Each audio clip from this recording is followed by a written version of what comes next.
안녕하세요.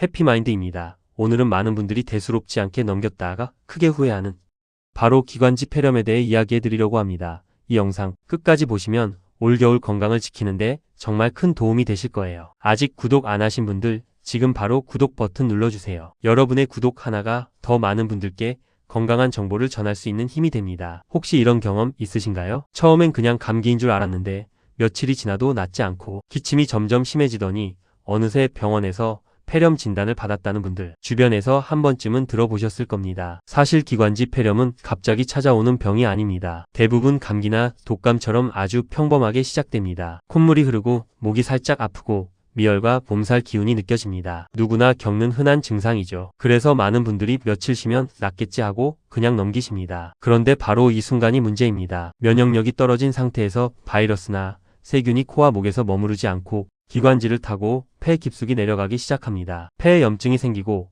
그게 충분히 치료되지 않으면 기관지까지 번지면서 기관지 폐렴으로 이어지는 겁니다. 특히 어르신들은 더욱 주의하셔야 합니다. 나이가 들면 폐 기능은 자연스럽게 조금씩 떨어집니다. 가래를 밖으로 뱉어내는 기침힘도 약해지고 외부 세균을 막아주는 면역력도 젊을 때만 못합니다. 같은 감기를 알아도 젊은 사람은 며칠이면 털고 일어나지만 어르신들은 그게 쉽지 않은 이유가 바로 여기 있습니다. 실제로 매년 겨울이 되면 독감 이후 폐렴으로 입원하는 60대 이상 환자 수가 크게 늘어납니다. 그런데 더 안타까운 건 대부분의 분들이 초기 신호를 그냥 지나친다는 점입니다. 기침이 좀 길어지네, 숨이 약간 찬 것 같네, 몸이 계속 무겁고 피곤하네, 이 정도로만 생각하고 병원을 미루시는 경우가 정말 많습니다. 하지만 기관지 폐렴은 초기에 잡지 못하면 회복에 몇 배나 더 긴 시간이 걸립니다. 심한 경우에는 산소 치료가 필요해지고 일상생활 자체가 힘들어질 수도 있습니다. 이어서 기관지 폐렴이 폐 안에서 실제로 어떻게 진행되는지 그 과정을 쉽게 풀어서 설명해 드립니다. 계속 함께 해주세요. 그럼 지금부터 기관지 폐렴이 정확히 어떤 병인지, 우리 몸 안에서 어떤 일이 일어나는지 함께 살펴보겠습니다. 우리가 숨을 쉴 때 공기는 코에서 시작해서 목, 기관지를 거쳐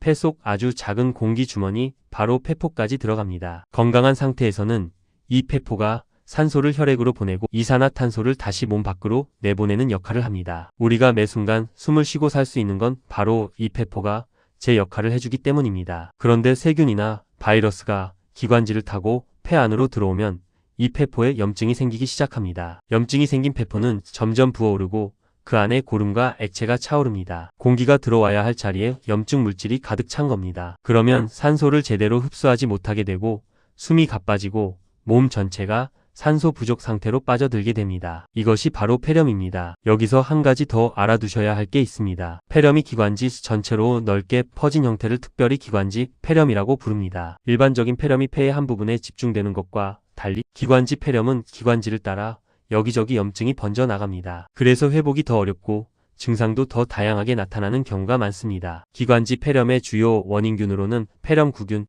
마이코플라스마균, 그리고 독감 바이러스 이후에 2차 감염을 일으키는 세균들이 있습니다. 특히 독감을 앓고 난 직후에는 기관지 점막이 약해진 상태라서 세균이 침투하기가 훨씬 쉬워집니다. 독감 자체보다 독감 이후에 찾아오는 세균성 폐렴이 더 위험한 이유가 바로 이것입니다. 증상은 어떻게 나타날까요? 처음에는 감기와 구별이 어렵습니다. 발열, 기침, 가래, 몸살. 그런데 시간이 지나면서 열이 38도에서 39도 이상으로 높아지고 기침이 점점 심해지면서 누런 가래나 피가 섞인 가래가 나오기도 합니다. 숨을 쉴 때 가슴이 답답하거나 통증이 느껴지기도 하고 조금만 움직여도 숨이 차는 증상이 나타납니다. 이런 증상이 보인다면 절대 집에서 더 기다리시면 안 됩니다. 빠르게 병원을 찾아 흉부 엑스레이나 혈액 검사를 받아보시는 것이 중요합니다. 기관지 폐렴은 눈으로 봐서는 알 수가 없습니다. 검사를 통해서만 정확하게 확인할 수 있습니다. 그렇다면 기관지 폐렴에 특히 취약한 분들은 누구일까요?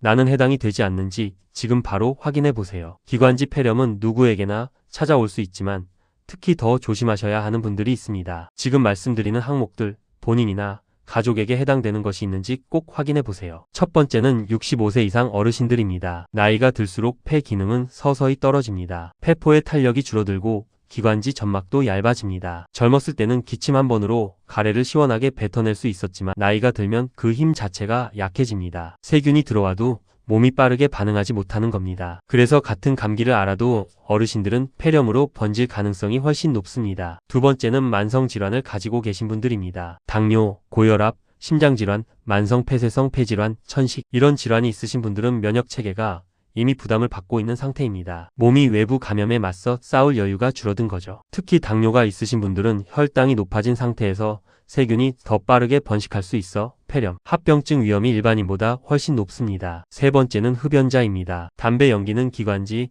점막을 지속적으로 자극하고 손상시킵니다. 건강한 기관지에는 작은 섬모들이 있어서 외부에서 들어온 세균과 먼지를 걸러주는데 흡연을 오래 하신 분들은 이 섬모 기능이 크게 떨어져 있습니다. 세균이 들어와도 걸러지지 않고 폐 깊숙이 내려가기 쉬운 상태가 되는 겁니다. 네 번째는 최근 독감이나 감기를 앓으신 분들입니다. 앞서 말씀드린 것처럼 독감을 앓고 나면 기관지, 점막이 손상된 상태입니다. 이때는 평소보다 세균 감염에 훨씬 취약합니다. 독감 증상이 어느 정도 나아지다가 다시 열이 오르거나 기침이 심해진다면 2차 세균 감염을 반드시 의심해 보셔야 합니다. 다섯 번째는 영양 상태가 좋지 않거나 급격히 체중이 줄어드신 분들입니다. 면역력은 결국 몸이 만들어내는 힘입니다. 잘 먹지 못하고 몸이 허약해진 상태에서는 면역 세포 자체가 충분히 만들어지지 않습니다. 특히 홀로 지내시는 어르신들 중에 식사를 제대로 못하시는 경우 이 부분이 정말 중요합니다. 지금 말씀드린 5가지 중 하나라도 해당되신다면 겨울철 건강관리를 지금보다 훨씬 더 신경 쓰셔야 합니다. 감기 증상이 3일 이상 나아지지 않는다면 망설이지 말고 병원을 찾으세요. 그렇다면 이렇게 위험한 기관지 폐렴 치료는 어떻게 이루어질까요?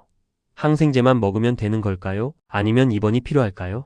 치료 방법과 회복 과정을 지금부터 자세히 알려드리겠습니다. 기관지 폐렴 진단을 받으셨다면 가장 먼저 드는 생각이 이거일 겁니다. 집에서 약만 먹으면 되는 건지 아니면 입원을 해야 하는 건지. 오늘은 그 기준과 치료 과정을 정확하게 알려드리겠습니다. 기관지 폐렴의 치료는 크게 2가지로 나뉩니다. 외래 치료와 입원 치료입니다. 증상이 가볍고 열이 심하지 않고 식사와 수분 섭취가 가능한 상태라면 외래 치료, 즉 통원 치료가 가능합니다. 의사 선생님이 처방해 주신 항생제와 해열제, 기침 완화제를 복용하면서 집에서 충분히 쉬는 방식입니다. 그런데 반드시 입원이 필요한 경우가 있습니다. 열이 39도 이상으로 높게 지속될 때, 숨쉬기가 힘들고 호흡이 빨라질 때, 혈중 산소 포화도가 낮아졌을 때, 식사를 전혀 못하고 탈수 증상이 있을 때, 그리고 65세 이상이거나 기저질환이 있는 경우에는 증상이 가벼워 보여도 입원 치료를 권장합니다. 특히 어르신들은 본인이 느끼는 증상보다 실제 상태가 훨씬 나쁜 경우가 많습니다. 숨이 차도 그냥 나이 들어서 그런가 보다 하고 넘기시는 분들이 많은데